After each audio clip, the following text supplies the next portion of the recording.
Hi guys, and welcome along to the latest Artist in the Spotlight feature from Mayhem Rockabilly Productions, here with the great Frankie Riedel from the Doggone Honkabillies, or the Honkabillies as they are now known.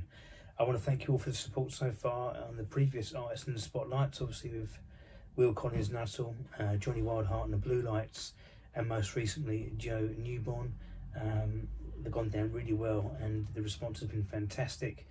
We've got two more, this with Frankie and one in June with the local talented guitar supremo Rob Glazebrook. But this one is all things Honkabillies, and I sat down with Frankie back in January, February now, and this is what he had to say about his musical career to date.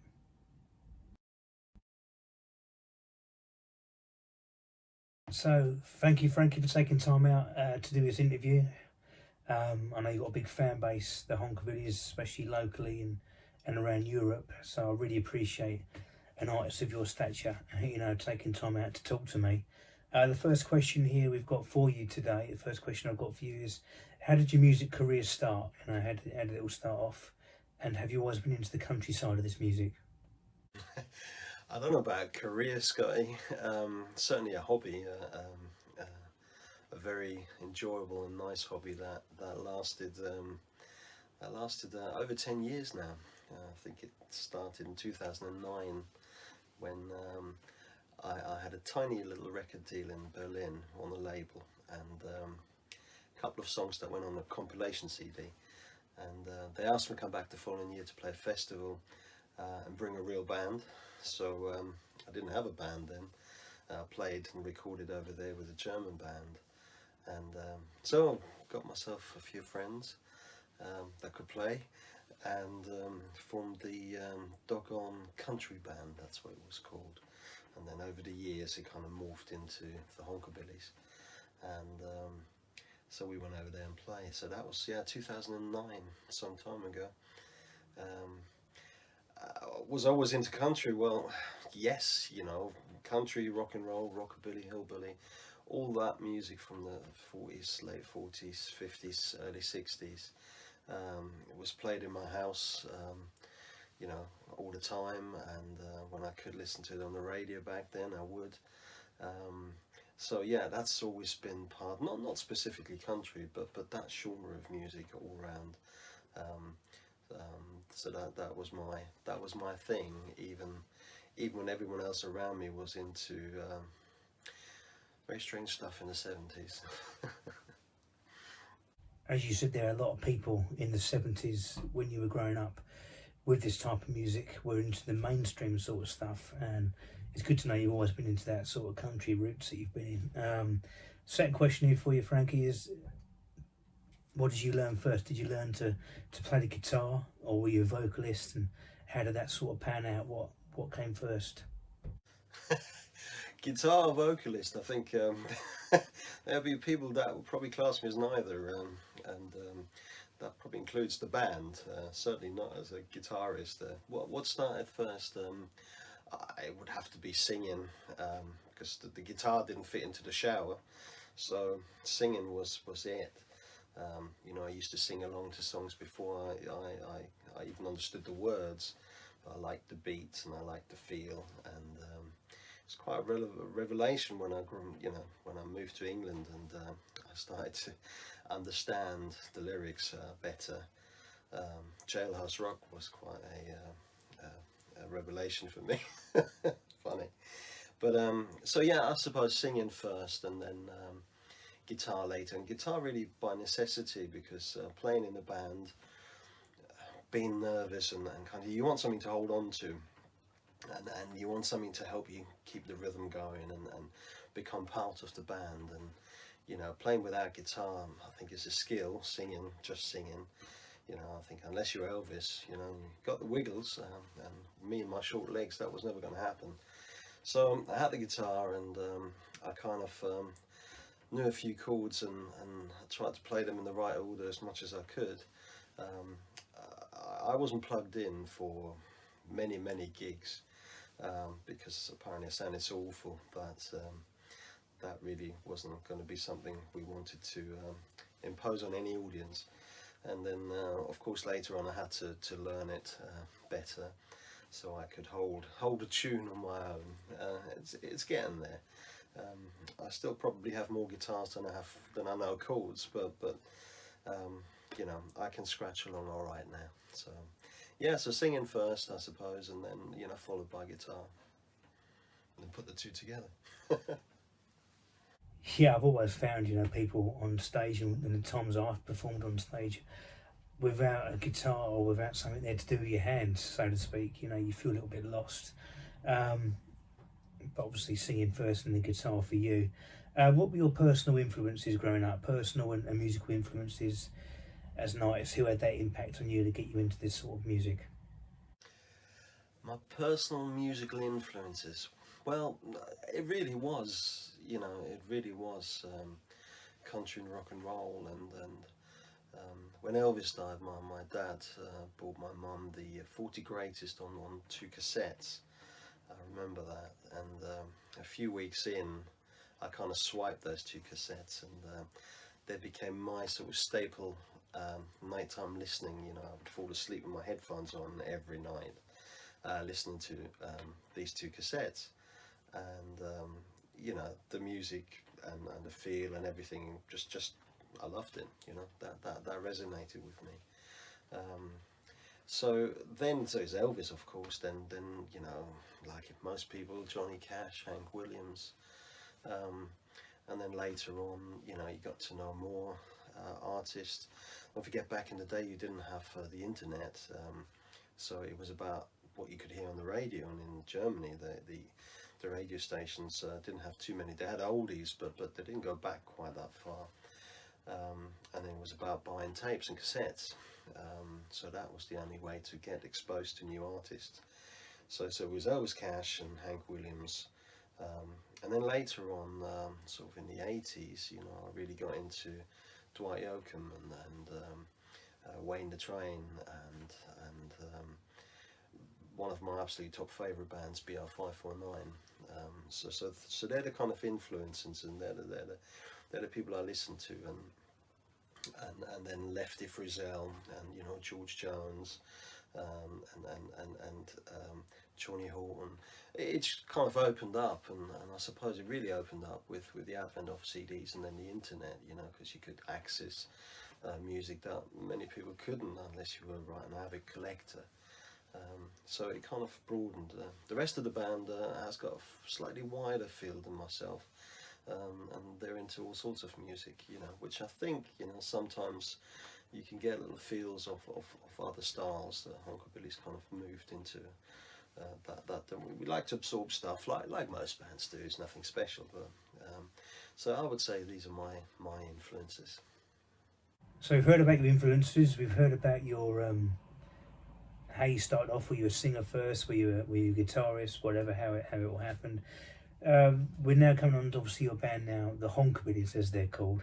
But how and when did you get the idea for the Dog on Honkabillies, originally the Dog on Honkabilly band? How did it all unfold? How did it begin? So when did the Honkabillies start? Well, really, really going back to what I said earlier about the Doggone country band, we kind of played country music, but we always also played some rock and roll and a bit of rockabilly.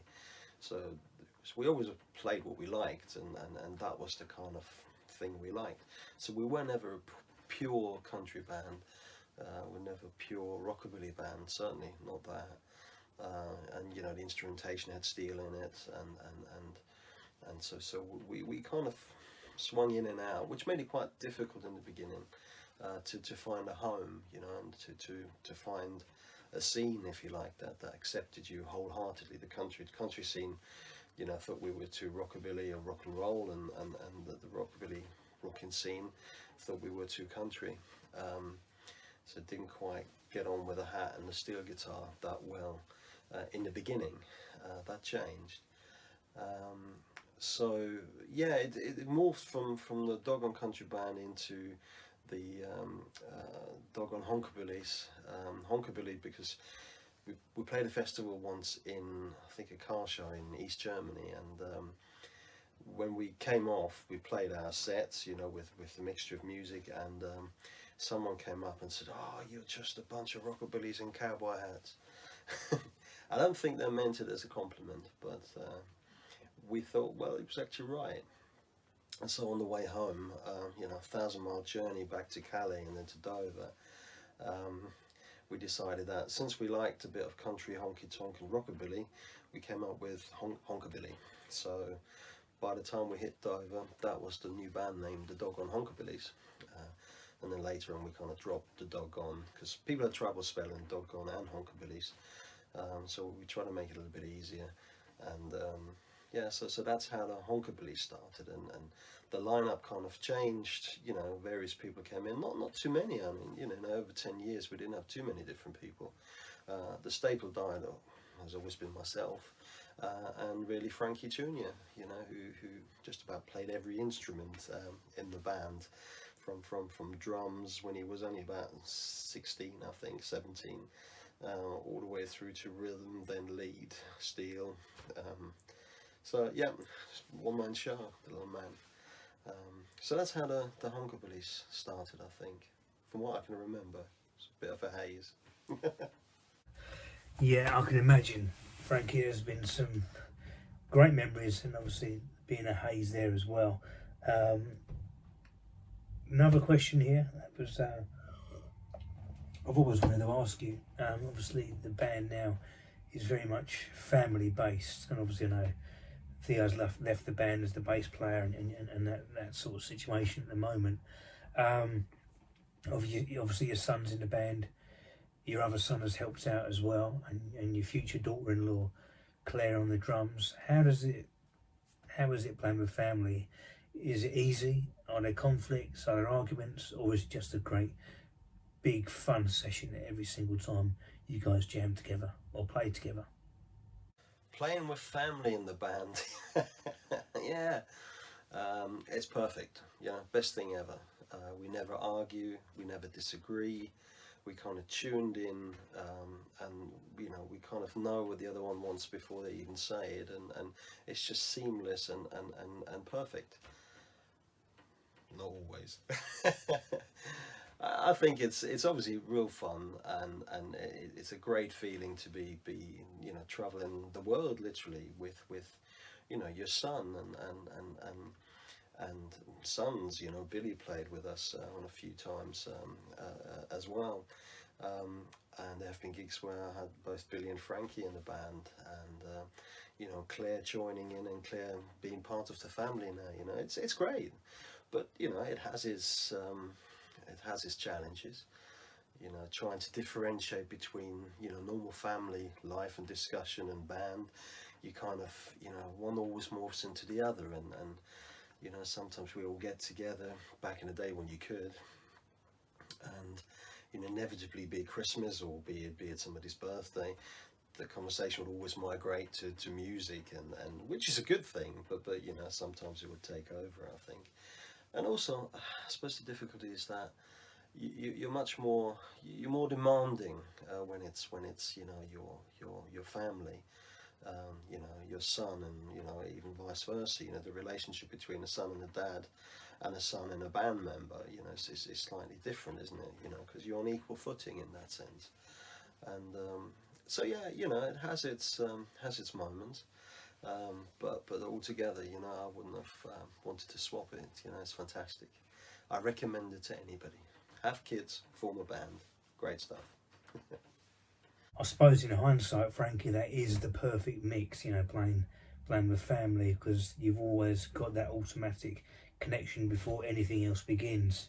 And that moves me on to the next part. Obviously, the Honkabillies, the Doggone Honkabillies, the Doggone Honkabilly band, whatever they were, the transformation to what it is now. You've covered the length and breadth of England, of Britain, of Europe, certain parts of Europe as well. But so far, what would you say is your favourite gig, your personal favourite gig with the band? Favorite gig? Oh God, that's a real difficult one, because I think probably can't think of a single gig that I would say this was my favourite. Obviously, playing in Nashville, you know, Nashville Boogie, you know, is a highlight. You know, it's a dream come true, and it was memorable, stressful but memorable. I think probably one of the favorite would have been playing in Norway. We played a festival there, and we were closing that particular day, and we played late at night, and it was in a barn, massive big barn, and it was packed full to the rafters, literally the rafters. And we played our set, and we kind of finished, and we played an encore, played another few, and you know, when we thought we've done enough, and you know, they wanted us to leave, then we tried to get off stage and they wouldn't let us. So the whole crowd descended and they kind of pushed us back in a nice way. All these big Viking, you know, guys that were drunk, and so us little hobbits, we didn't stand a chance. So back we marched on stage and picked up our instruments. All too much jubilation and screams and shouts, and so we carried on playing, and I said they're hanging from the rafters. This is true. They were hanging in the beams, and they had these speakers suspended, these massive big speakers, and there were people hanging from them. I mean, it was amazing. So the atmosphere was electric. It was magic, to the point where we played so long that the sound guy at the other end decided he was going to go, because he had to go back to Oslo, which was a 5-hour drive. And then he switched the lights off, but he didn't switch the power off. So we played in the dark, and we carried on until eventually security arrived and kind of made this path for us to leave. And you know, they all screaming and shouting, and it just felt good. And then you got outside, and being Norway at that time of the year, it never really got dark. So inside it felt like, you know, it was 2 or 3 o'clock as it was, and then you walked outside and it was kind of almost daylight.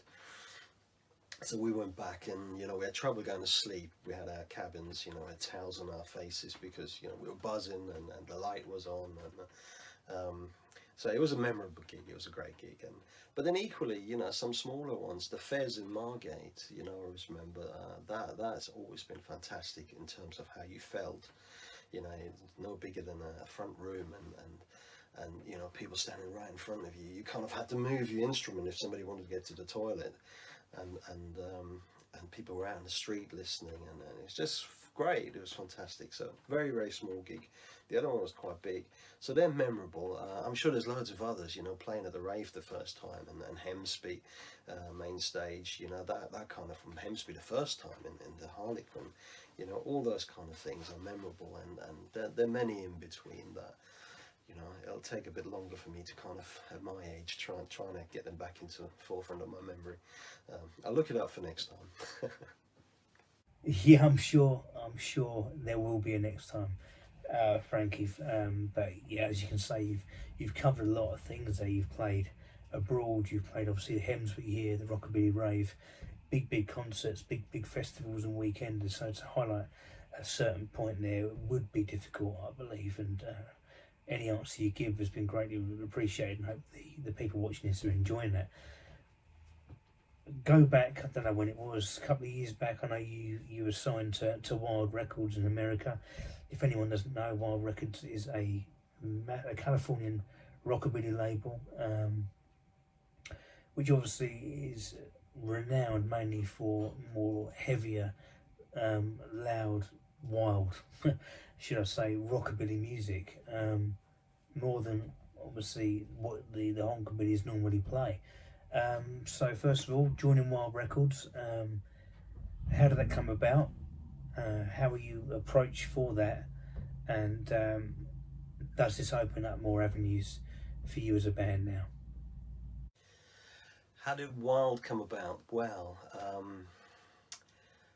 how did that come about? Yeah, I'm still kind of scratching my head to understand that you know, we're on the label, and we're so happy and so proud of that. But I think I saw some flyers for a Wild All Day here in London a few years back, and it was really the first kind of the moment when I kind of paid some attention, and I didn't realise some of the bands that were in Wild, and then started looking back at who else was on there, and it really kind of resonated with, oh, you know, this is a cool label. This you know, there's a lot of variety in there. It's energetic, it's young.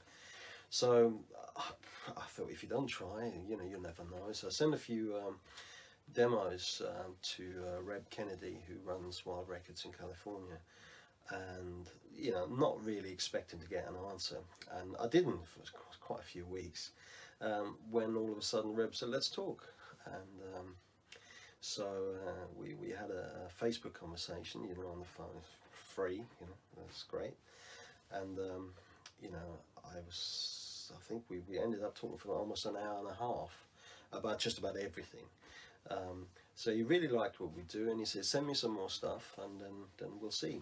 So we did. We sent him all we had in terms of demos, and we then didn't hear anything again for about, you know, almost 2 months, and well, which we thought, well, that's it, you know, it's he listened to it, and he thought, yep, that's not for us. But strangely enough, spoke to him again, and you know, he was up for it, and he said, we'd love to have you on the label. And so that's how it started. So that was fantastic. And so we've just brought out the 2 songs on the compilation CD for Wild that's just been released, and we've got the first 45 single ready. We've got a test pressing somewhere here. But of course COVID hit, and then everything else kind of just fell apart. Pressing didn't happen, so we should have released that last year, but you know, everything stopped, like you all know. And so it's about to come out now. So we've got a couple of songs on the compilation, 45 coming out imminently, we hope. And we're working on the 10-inch, so 8 to 10 original songs, that we hope, you know, to be able to release sometime towards the end of this year.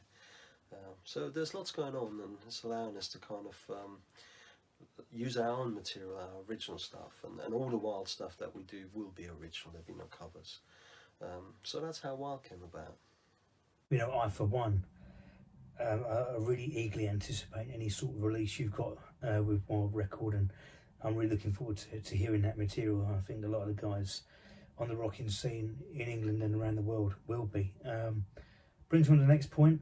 Some of your latest recordings have seemed more heavier, more rocking than obviously you were doing previously. Some of your live gigs, more of the country-based stuff. Was that a natural transition with the move to Wild Records, or how did that come about? How did you become a little bit more rocking? More heavier and rocking. Yes, I think you're right. I think the Wild, or the songs we wrote or written that are going to be released at Wild, i.e. all the original stuff, is slightly different to what people might be used to seeing as live. So I think that's fair to say. We listened to Wild bands. We kind of thought, okay, you know, there's no point playing you know, Lefty Frizzell style stuff. And luckily the kind of original material that we had already and that we're writing was a little bit heavier anyway. It was a bit more rocking. So I suppose that's how we got into Wild. And so people that see us live or saw us live, you know, playing Hank Williams and Cash and some BFI 549 stuff and Lefty and that kind of those kind of songs, probably will find that when they listen to the newer stuff that gets released, it is probably a bit more edgy in that sense. So yeah, I think it's true. Wild probably opened that avenue up for us and allowed us to be brave, if you like, and pursue that.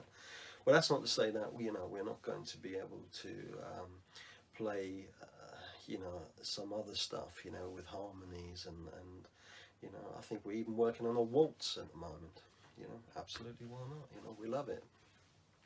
So yeah, I suppose Wild contributed to that slight shift in direction, but it's only another facet, if you like, to what we do as the Honkabillies. If you look, you know, if you had a chance to listen to the lockdown sessions that we did, now that was something we released it on Wild, but it was only a download release, so it's never going to be on a record or anything like that. But that was a project that kind of allowed us during the lockdown time to play with different styles. So there's 4 original songs, and to each song we recorded an alternative. style, if you like. So there's a bit of bluegrassy stuff in there.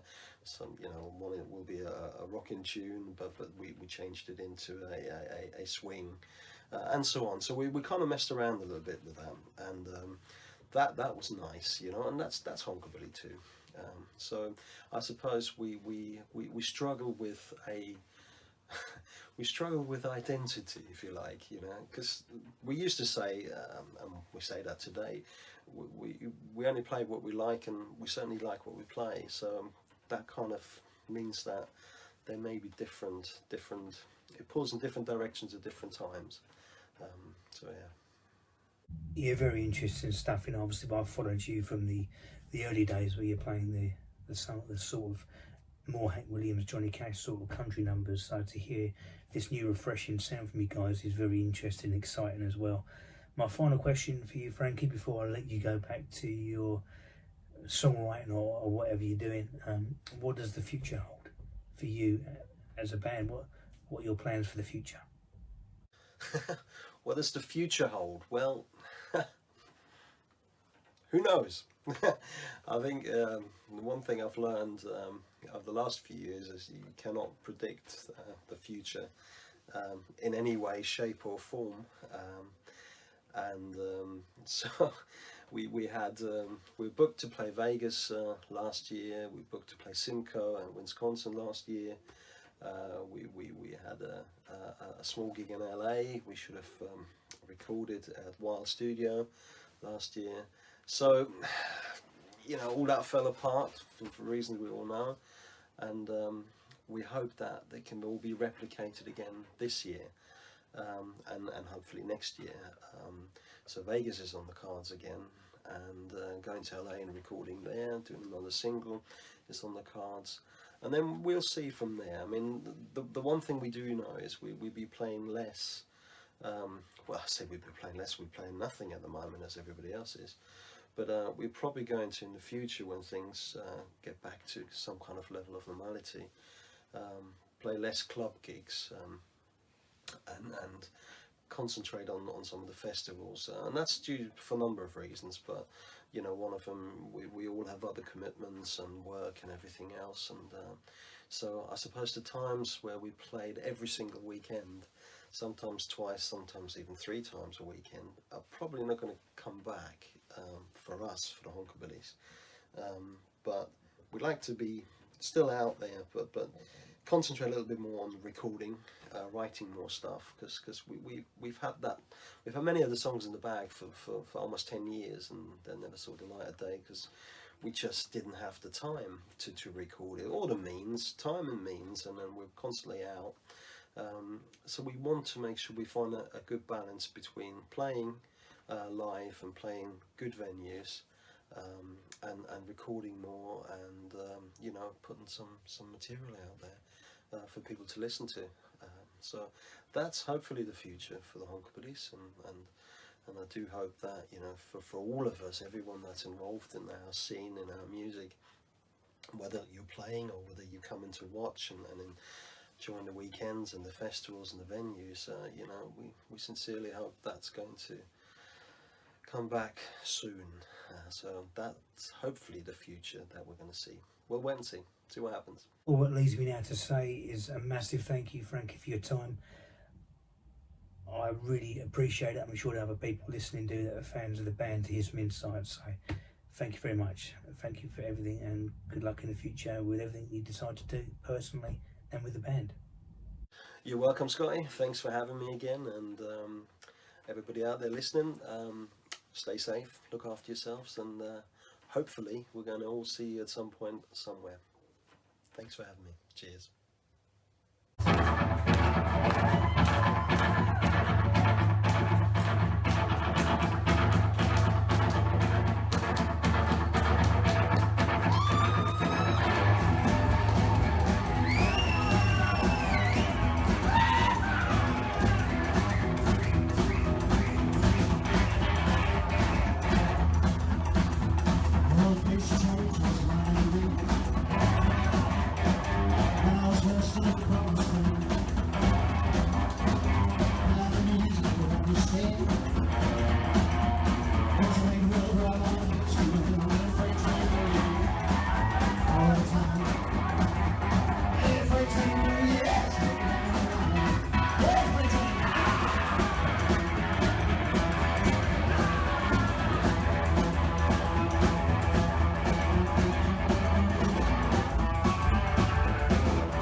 waist flat on the ground, in a freight train.